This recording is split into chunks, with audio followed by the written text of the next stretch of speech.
нашия проект какво е поклоннически и пилигримски маршрут? Поклонническия е път до свято място, а пилигримския е път до свято място, но и преживяване по пътя. Така че път до мощта на Светия Кръстител е поклоннически, пилигримски, туристически и културен маршрут. Само искам да споделя, че на идване насам с колегите ми се завъртя числото 8 в главата. Преди 8 месеца този проект беше една мечта, една идея и днес, 8 месеца по-късно, 81 км са готови.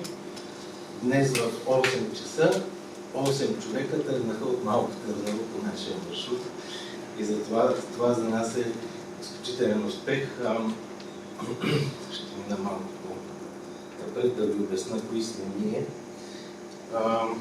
Основателите на сдружението сме аз и съпругата ми. Живеем в Дания. Решихме да направим този проект след като разбрахме за откритието на мощите на Свети Йоан Кръстител на остров Свети Иван край Созопол, което се е случило, забележете, през 2010 година.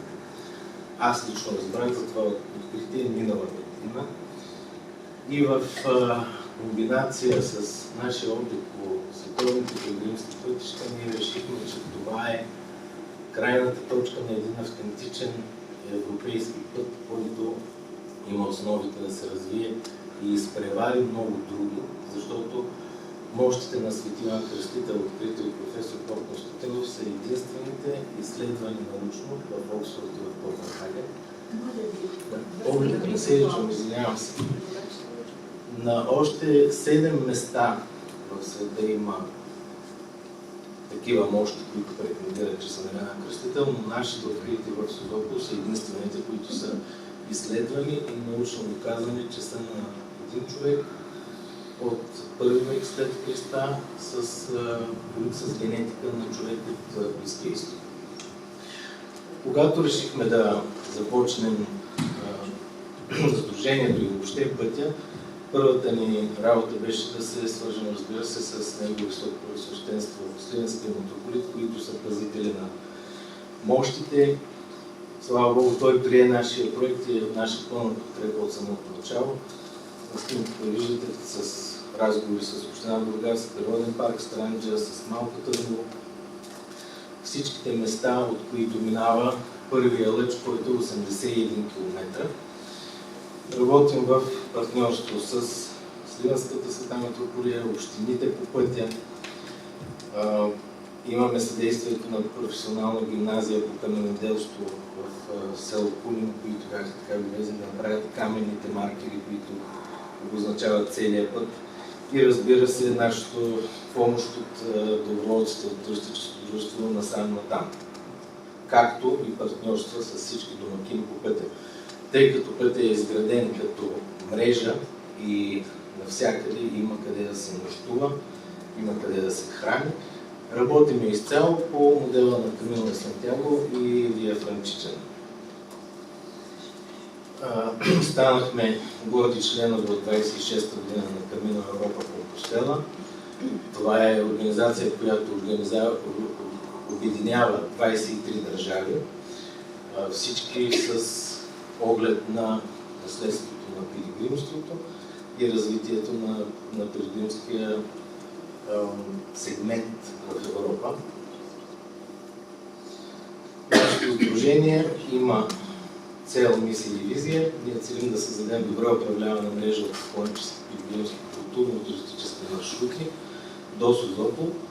По този начин ние смятаме, че ще популяризираме българското историческо, културно и духовно наследство по устойчив и дълговременен начин. И разбира се, това ще допринесе за утвърждаване на България като значима духовна и културна дестинация, в която българското историческо, културно и духовно наследство се чества, споделя и опазва за поколение напред. Нашата история, идеята за този път се роди преди вече 16 години. Аз изминах за първи път Камино де Сантяго 2010 година. И от тогава реших, че ние в България имаме природа, имаме културно наследство, имаме какво да се види. И ето, че 15 години по-късно черешката на края на този път се появи, явно дойде времето да се навържат нещата. Много хора ме питат защо Малко Търново, защото Малко Търново е в природен парк, защото Малко Търново е духовен център, има представителства на двете основни религии в България и пътят е изключително живописен, минавайки през природен парк, стигайки до морето, през резерват Роподамо до Созопол, който е град по-стар от Рим. Това са трите основни момента в нашия път. Точката 2010 е откриването на реликвария. 2023 ние с съпругата им се запознахме на Камино де Сантяго, където аз бях водач. И последната снимка е от 25 май, когато на нашата годишнина поставихме последната пирамида, километър 0 в Созопол. Какво е пътя?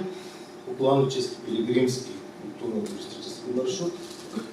Път до единствените изследвани мощи, път, който свързва природа, култура, история и духовност, път за поклонници от всички народи и през всички сезони. Нашия път е целогодишен, разбира се, не се съветва юли и август да се прави, защото е много топло. Но нашия път е направен с цел всеки човек да може по всяко едно време да реши и да го извърви. Какви са ползите от пътя? Ползите са за местните, за туризма, за България. Въобще доказано е, че един такъв поклоннически път съживява изцяло региони. За туризма е изключително важно също и за България, защото нашата цел от самото начало да започнем този проект беше да поставим България на картата на европейските пътища.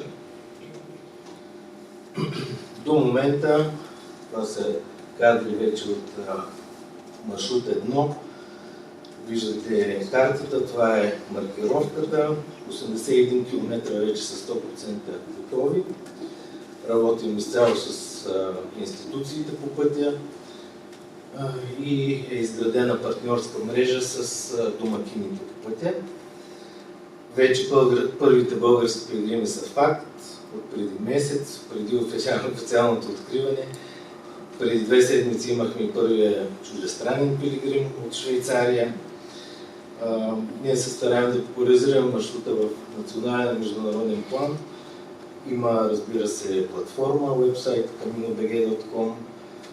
Имаме развита система от паспорти, печати и на края на пътешествието се получава църковен сертификат Йоания, който, както виждате на долната снимка, е лично подписан от Сливенския митрополия, не е фотокопия.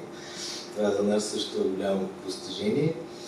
И имаме международна подкрепа от самото начало от нашите партньори от Камино де Сантяго, както и от Камино Европа до Компостела. Предстоят ни доста официални моменти. На 17 юни пристигат международната визита. Имаме пресконференция в София и след това тръгвам по пътя заедно с тях на 19 юни, като целта е да стигнем на 23 юни в Созопол, където ще е официалното откриване на маршрута. И пропуснах да кажа, че програмата е 3 годишна, като първата година изпълнихме проекта, втората година, която вече изпреварваме, есента ще пуснем клон 134 км маршрут 2 през Царево и третия маршрут ще бъде към Бургас. Благодаря ви за вниманието.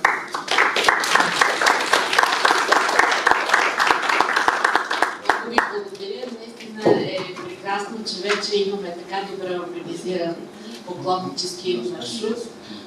Пък трябва да кажа, аз съм особено радостна, защото този маршрут минава и по някои от точките на Кирило-Методиевското наследство. В Кости, например, където има храм